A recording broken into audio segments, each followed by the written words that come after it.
Assalamualaikum warahmatullahi wabarakatuh. Perkenalkan dengan saya Anggi Ayu Zunaida, NIM 2235055, Fakultas Hukum Universitas Pasir Pengarayan semester 2. Di sini saya akan memenuhi tugas ujian akhir semester mata kuliah Teknopreneur 1 dengan dosen pengampu Bapak Alois MPD. Baiklah, di sini saya akan menjelaskan tentang konsep Teknopreneur. Langsung saja ke pokok pembahasan yang pertama. Selanjutnya saya akan menjelaskan tentang pengertian Teknopreneur. Berdasarkan laman Atria University, Teknopreneurship adalah perpaduan dari dua kata seperti tekno yang berarti teknologi dan entrepreneur yang berarti kewirausahaan. Secara menyeluruh, ini adalah semacam wirausaha di bidang teknologi. Proses Teknopreneurship merupakan kombinasi dari kemajuan teknologi dan keterampilan kewirausahaan. Dalam transformasi produk dan layanan, bagian integral dari Teknopreneur adalah teknologi. Ini adalah generasi baru di bidang kewirausahaan. Jenis kewirausahaan ini cocok untuk orang yang cerdas, inovatif, paham teknologi, nafsu makan, dan bersemangat dalam perhitungan resiko. Teknopreneurship mencapai tingkat kesuksesan berikutnya melalui kerja tim. Contoh teknopreneur seperti yang didefinisikan oleh Collins Dictionary, teknopreneur adalah wirausahawan yang memulai dan mengelola bisnis teknologinya sendiri. Nama tersebut berasal dari tahun 1990-an dan perpaduan antara tekno dan pengusaha yang mengambil resiko yang diperhitungkan di dunia teknologi. Tahukah Anda siapa teknopreneur itu? Saya akan memberikan satu buah teknopreneurship yang menjadi contoh, yaitu Bill Gates dan Steve Jobs. Teknopreneur terkenal lainnya mencakup Bill Gates yang merupakan pendiri dan pemilik perusahaan pemenang penghargaan sepanjang masa Microsoft. Tapi kita juga tidak pernah melupakan mendiang Steve Jobs. Tentu saja, film tentang Steve Jobs yang berjudul Pirates of Silicon Valley itu memberinya gelar teknopreneur.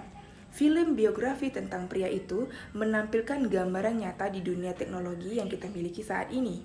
Ini melibatkan semua tindakan kreatif yang terlibat dalam pembangunan kerajaan korporat global. Steve Jobs, Apple Corporation, sangat menarik, bisa mendapatkan teknopreneur hebat pada saat bersamaan. Kedua, perusahaan ini bersaing satu sama lain di masa lalu di berbagai acara. Pertarungan teknologi komputer dan perangkat lunak ini menarik untuk disaksikan. Selanjutnya, saya akan menjelaskan apa itu tujuan Teknopreneurship. Tujuan Teknopreneurship adalah tentang memainkan peran penting dalam penggunaan teknologi untuk memenuhi beberapa tujuan. Pertama, memudahkan orang untuk tetap berhubungan satu sama lain dengan menghasilkan beberapa produk yang tidak dapat diprediksi serta solusi yang bermanfaat bagi banyak orang. Selain itu, teknopreneur juga memberikan manfaat lain bagi masyarakat dan bangsa yang memberikan kontribusi bagi pembangunan ekonomi dan manusia. Di sini kita akan membahas pentingnya teknopreneurship bagi dunia dan banyak orang.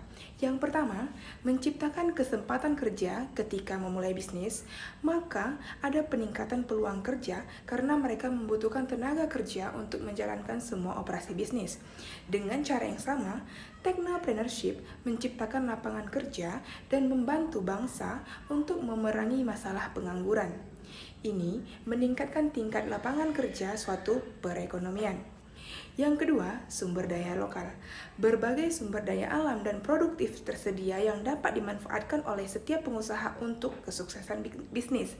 Penggunaan sumber daya lokal meningkatkan nilainya dan mengurangi laju pemborosan sumber daya.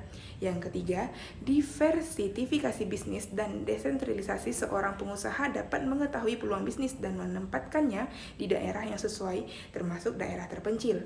Kemudian yang keempat, kemajuan teknologi. Dengan menjadi teknopreneur yang kreatif dan inovatif, mereka memainkan peran penting dalam bidang pemanfaatan serta perkembangan teknologi.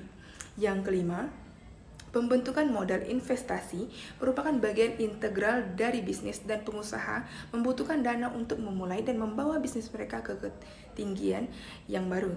Mereka mengambil bantuan keuangan dari investor dan pemodal dan memanfaatkan investasi besar yang mengarah pada pembangunan ekonomi.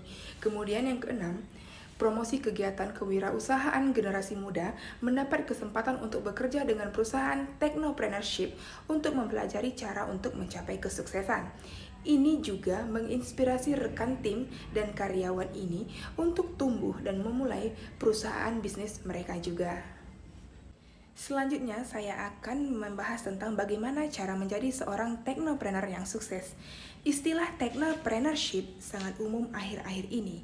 Itu dipublikasikan sebagai hal hebat berikutnya dalam permulaan ekosistem. Sekarang, pertanyaan yang muncul adalah bagaimana menjadi seorang technopreneurship? Anda harus tetap siap untuk menjelajahi area yang belum dipetakan. Ini tidak hanya terkait dengan mengeksplorasi ide-ide baru, tetapi tentang mengambil resiko untuk menemukan sesuatu yang baru.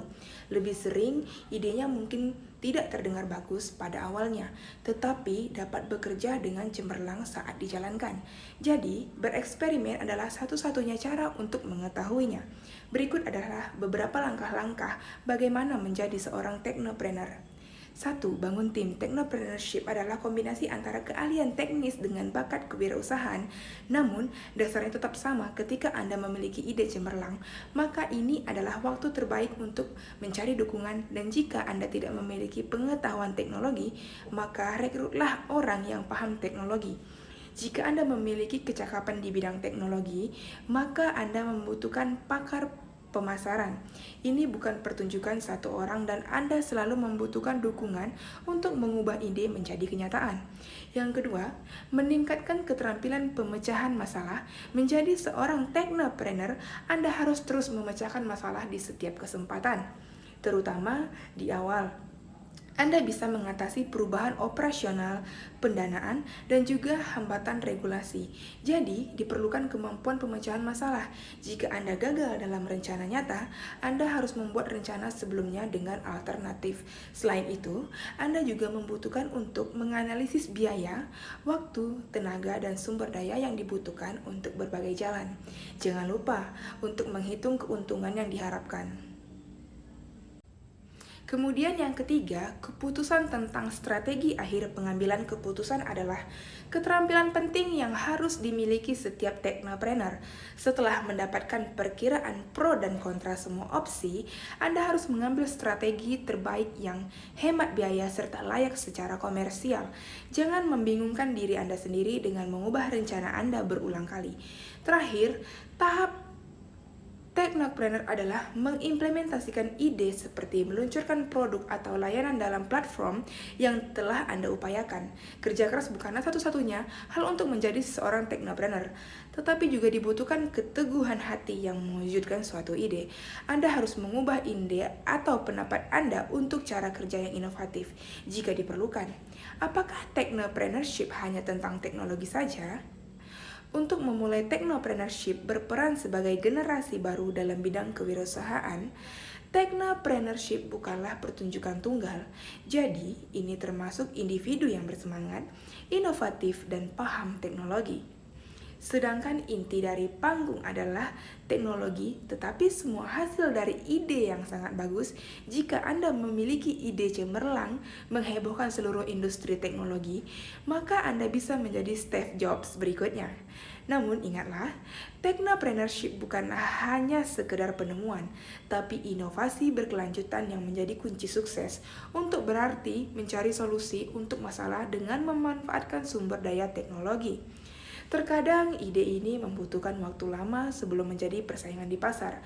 Namun, manfaatkan waktu yang tersedia untuk membangun sebuah pengusaha dan meningkatkan keterampilan teknis Anda, memperluas koneksi Anda. Kemudian, itu saja yang dapat saya sampaikan tentang penjelasan konsep technopreneur. Selanjutnya, saya akan menutup video presentasi saya ini. Atas segala kekurangan dan kesalahan dalam pengucapan saya, mohon maaf. Dan untuk teman-teman yang mendengarkan video saya ini, semoga dapat menerima informasi yang saya berikan dengan baik. Dan teman-teman dapat memberikan komentar, kritik, dan saran dengan cara mengomentari video saya ini.